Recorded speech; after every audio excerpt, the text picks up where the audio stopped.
Eva Miriam Hart baru berusia 7 tahun saat menumpangi Titanic dengan kedua orang tuanya. Menurut Eva, ibunya tidak dapat tidur selama berada di atas kapal karena telah merasakan firasat buruk dalam perjalanan itu. Ketika Titanic tenggelam, ayah Eva berlari memasuki kabin, membalut Eva dengan selimut dan menempatkan istri serta anaknya dalam sekoci nomor 14. Hal terakhir yang dikatakannya kepada Eva adalah, "Pegang tangan ibu dan jadilah gadis yang baik." Eva terus melakukan banyak hal dalam hidupnya. Dia menjadi penyanyi di Australia dan merupakan seorang aktivis yang vokal menyuarakan hal-hal yang berkaitan dengan seluruh tragedi Titanic. Dia bahkan menulis sebuah autobiografi berjudul Shadow of the Titanic, A Survivor Story. Satu orang yang mungkin membuatnya sangat berang adalah Joseph Bruce Ismay. Ya, Eva Hart dan banyak orang lainnya sependapat dengan itu. Ismay adalah pimpinan White Star Line, perusahaan yang mengoperasikan Titanic. Ismay berada di atas kapal malam itu, bertahan untuk menyelamatkan Titanic yang mulai tenggelam, lalu ia diselamatkan dalam sekoci lipat C. Ketika sampai di Amerika Serikat, dia mendapat banyak kecaman karena meninggalkan Titanic, sementara di atasnya masih ada banyak wanita dan anak-anak. Setelah peristiwa Titanic, dia menjalani hidup dengan tenang, jauh dari perhatian. Dia masih bekerja di bidang kelautan, meskipun sudah tidak begitu banyak berkaitan dengan kapal penumpang dan lebih banyak berhubungan dengan Angkatan Laut Perdagangan Inggris. Pemain tenis profesional Richard Norris Williams berada di atas kapal Titanic dengan ayahnya. Karena skoci-skoci diprioritaskan untuk para wanita dan anak-anak, seperti yang banyak diketahui, kedua pria ini ditinggalkan untuk menyelamatkan diri sendiri di atas kapal yang sedang tenggelam itu. Pada awalnya mereka berhasil, namun saat kapal sudah tenggelam cukup dalam dan meninggalkan sisa penumpang terapung-apung di atas lautan, tiba-tiba cerobong asap besar runtuh dan menimpa permukaan air. Mungkin ini murni kecelakaan, atau mungkin saja lebih dari itu. Tetapi ombak yang ditimbulkan runtuhan itu telah menyapu Richard menuju sekoci lipat A, maka dia naik ke sekoci tersebut. Sayangnya, sekoci itu penuh dengan air yang sangat dingin, sehingga para penumpang harus berdiri dengan terendam air dingin sampai lutut. Para korban selamat ini kemudian dipindahkan ke sekoci nomor 14, tetapi kerusakannya parah lantaran terkena air dingin. Williams mengalami radang dingin pada kedua kakinya, dan begitu sampai di atas Carpathia, para dokter menyarankan untuk mengamputasi kedua kakinya. Tetapi bintang tenis itu tidak mau melakukannya, maka dia berlatih setiap hari sampai kakinya pelan-pelan pulih kembali. Dia bahkan masih melanjutkan karir tenisnya, menjadi peraih medali emas Olimpiade dan menjadi tentara. Kemudian dia menjadi bankir investasi yang sukses dan juga ketua Historical Society of Pennsylvania. Nah, sekarang giliranmu. Bukan untuk tenggelam bersama Titanic. Kenapa orang-orang itu tidak mencoba memanjat gunung es untuk keluar dari air? Karena terlalu licin. Baik, terima kasih sudah bergabung dengan saya hari ini di Sisi Terang. Oh tunggu, ada yang lain? Betul, kembali kepada kisah kita tadi.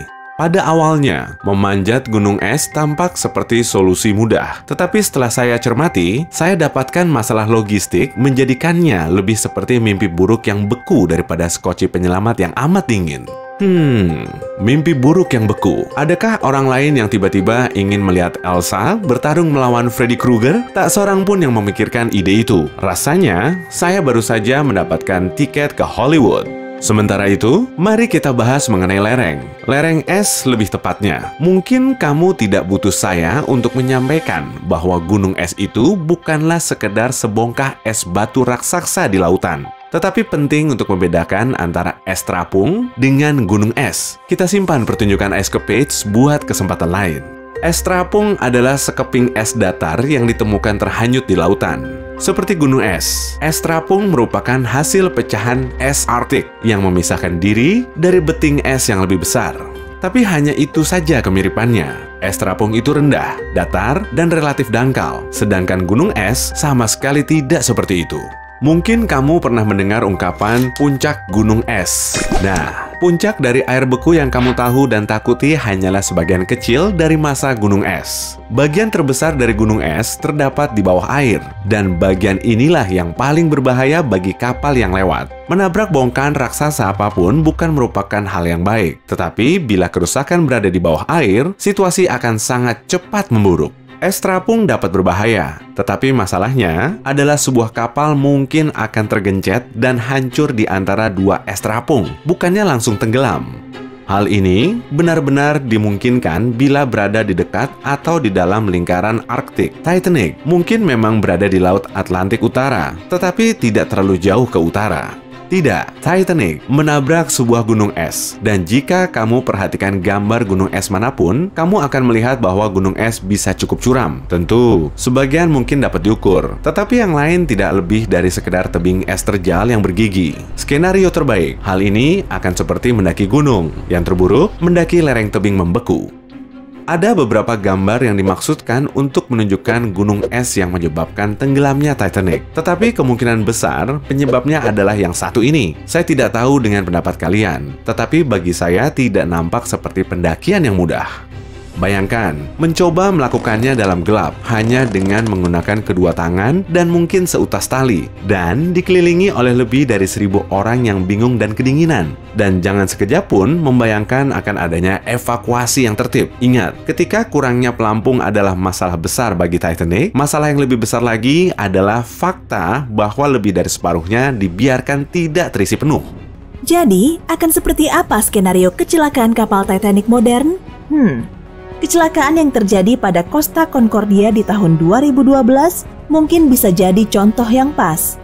Kecelakaan ini memang terjadi di perairan hangat Mediterania dan Concordia menabrak karang, bukan gunung es. Tetapi akibat yang ditimbulkan cukup mirip sehingga dapat dibandingkan. Lebih lengkapnya sebagai berikut.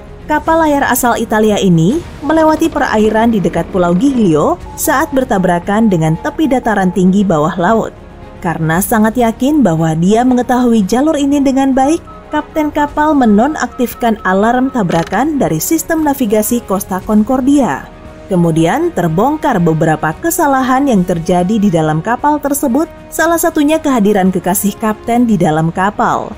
Tidak seperti Titanic, Concordia memiliki jauh lebih banyak sekoci untuk menampung semua orang di dalam kapal agar selamat. Sayangnya, tidak ada banyak perubahan yang dapat memperbaiki faktor kesalahan manusia dan komunikasi yang buruk, serta kegagalan mengikuti prosedur keselamatan memperlambat evakuasi selama sekitar 1,5 jam. Saat perintah meninggalkan kapal diberikan, Costa Concordia sudah mulai tenggelam, sehingga para awak kapal tidak sempat menurunkan banyak sekoci. Saat kapal tenggelam seluruhnya, 33 penumpang meninggal dunia dan 64 lainnya terluka. Sesuatu yang lebih buruk bisa saja terjadi, andai saja lokasi tenggelamnya Concordia tidak menguntungkan. Namun lokasi tenggelamnya kapal ini memudahkan para penumpang dan awak kapal mendapatkan bantuan tak terduga. Misalnya, saat kecelakaan terjadi, mereka berjarak cukup dekat dengan daratan. Itu berarti bantuan dapat segera tiba setelah kapten mengirimkan sinyal SOS. Bahkan beberapa penumpang dapat berenang ke tepian dengan bantuan jaket pelampung mereka. Tak akan ada yang bisa berenang jauh jika mereka menabrak gunung es di Atlantik Utara. Saat Titanic tenggelam, jaraknya kurang lebih 644 km dari daratan dan airnya sangat dingin dengan suhu -2 derajat Celcius. Untungnya, di zaman modern ini, segala sesuatunya mungkin tidak pernah sampai pada situasi seperti itu. Jika Titanic menabrak gunung es hari ini, penjaga pantai pasti akan mengerahkan armada kapal kecil dan helikopter untuk membantu evakuasi. Tidak hanya itu, semua kapal di area tersebut akan langsung menuju ke koordinat mereka saat pesan darurat sampai. Dengan komandan yang berkompeten mengawasi evakuasi yang teratur, Titanic modern ini mungkin tidak akan dikatakan sebagai kecelakaan sama sekali. Di sisi lain, Costa Concordia telah menunjukkan kemungkinan yang terjadi jika aturan keselamatan diabaikan.